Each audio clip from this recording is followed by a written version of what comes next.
Psoas is arguably one of the most important muscles in the body from a therapeutic standpoint.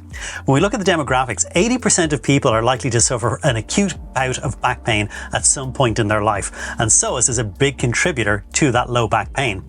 So in this presentation, we're going to look at excerpts, clips from a presentation I did for Massage Myotherapy Australia. Shout out to those guys for having me over to New Zealand to be their keynote presenter in March of 23. In this presentation, we're going to look at Psoas and some techniques, how to identify it, how to treat it, and some cautions. Enjoy. Here is psoas down in the abdominal cavity. Obviously all the organs have been removed so we can see through it, but look at how deep it is in relation to the abdominal wall. So we have the abdominal wall way up here. If I get my finger in the right position. Ooh, joint finger. God, what's going on? So here we have the abdominal wall, and way down under it, actually connecting to the spine in at the back, we have psoas here. Okay, so it is a really deep muscle. We've got a certain amount of depth that we've got to go to get this. But that's really what we're hoping to get down to. When clients see that and they go, look at it, it's right beside your spine. It's connecting to your lumbar vertebrae.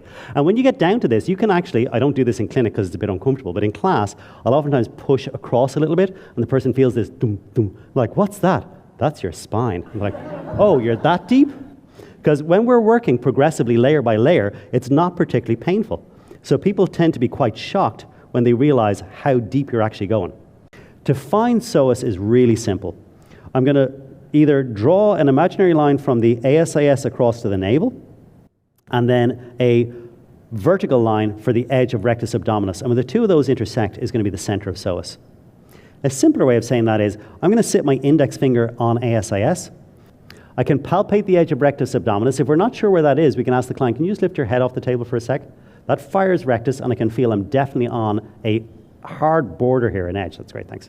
So my middle finger is just butting up against the edge of rectus. Rectus is actually one of the thicker muscles, so I don't really want to be on it, but that also might make me a little bit too central. So I'm just against the edge of it, and I'm just sitting against the edge of the ilium here.